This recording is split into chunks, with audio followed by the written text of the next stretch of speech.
多事五一，云游笔耕，寄情山水，快意人生。朋友们，请听我继续给你们朗读我的游记。万水千山总是情。71，莫尔道嘎森林公园。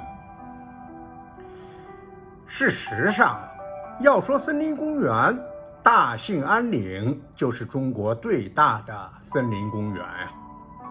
有多大？10万平方公里。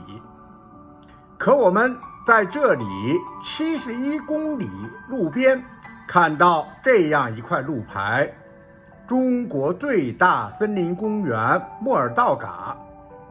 更惊悚的是，旁边还有一块路牌：金河兴安树王景观区，并注明兴安树王占道全长566米，树王高20余米，胸径近1.4米，树龄近300年，仰视高入云端，围抱需2-3人方可合拢。既然是树王，又有这么好的口彩，总得瞧瞧吧。下车，无尽的松林，这里已是大兴安岭的顶部，被称为原始森林。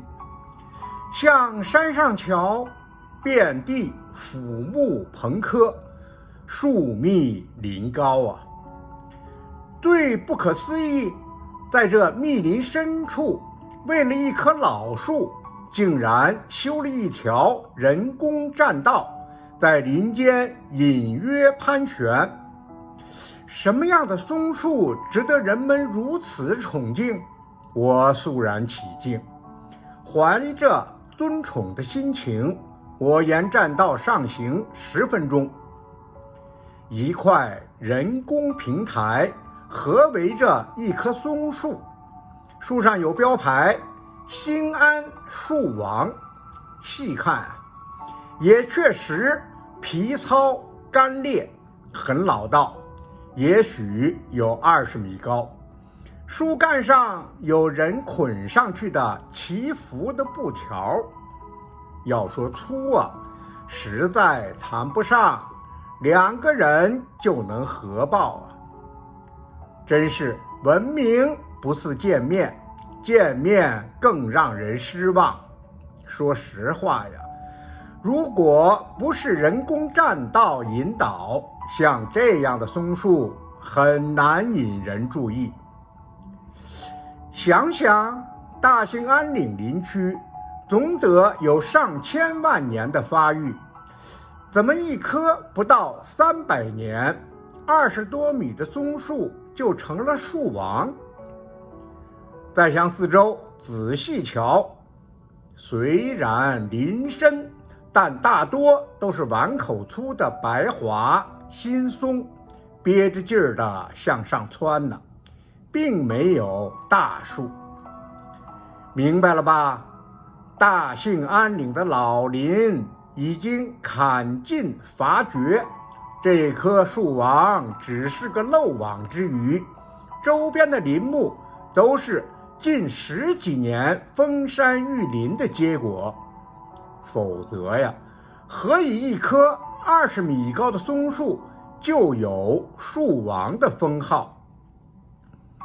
那块平台说它是景观区，不如说是老林区的祭台。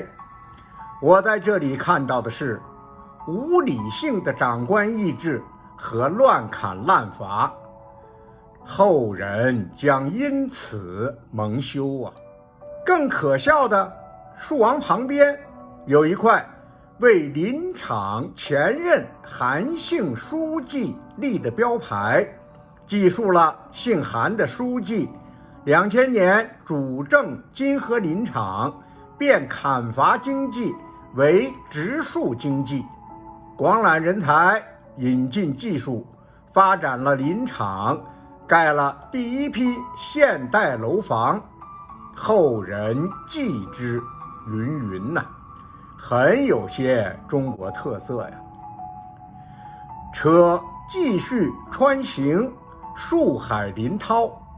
已是下午，浓云密布，云细，太阳斜斜地射上树梢，有清风掠过，华林喧闹。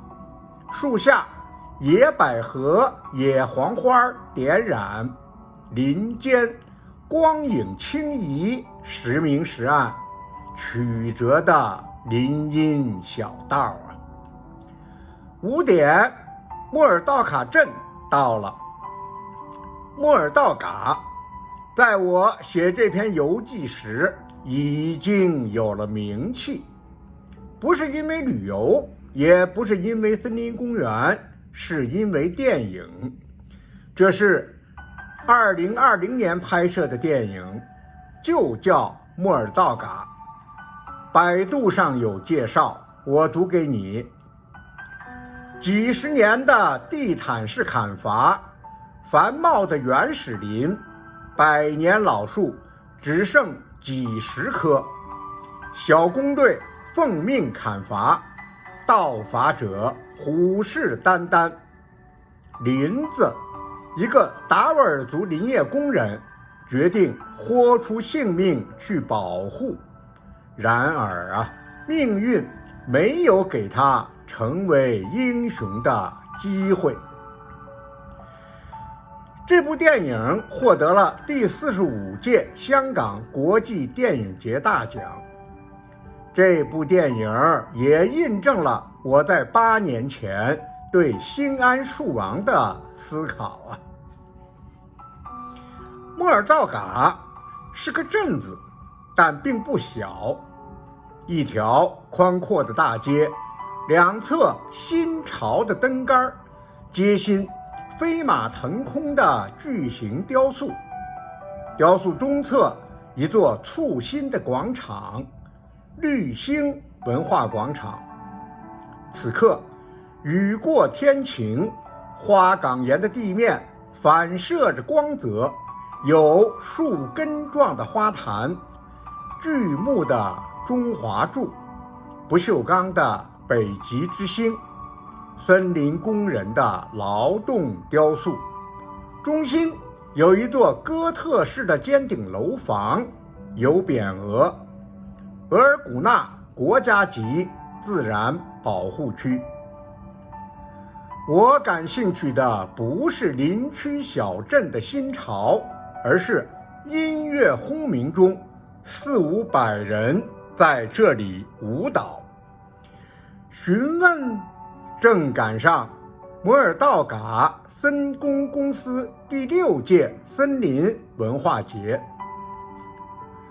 我不知大兴安岭有多少节日，也不知是否因为多民族善于舞蹈。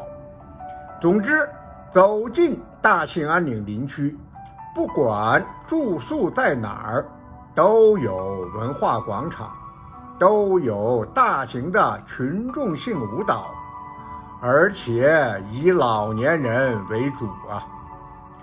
最时髦的是东北大秧歌，扭起来啊，锣鼓喧天，红绸翠袄，那叫一个热闹。真是个奇怪的时代，在这林区，曾经的努力带来的是无可挽回的衰落。大势已经明朗，逃离林区成了时髦。孩子一出生就教育要离开林场，走进大城市，唯一的途径是读书。这是一场全无方向的长跑啊！好容易长大，有了自主能力，又在为不可捉摸的未来向东南沿海和海外移民。只有老年人无奈啊，他们的青春已经消耗在这里，他们无可选择，只能为即将逝去的岁月唱歌舞蹈啊！我搞不清，如此多的老人在这里近似痴迷的热闹是因为什么？是内心真性情的抒发，还是委屈的宣泄疏导啊？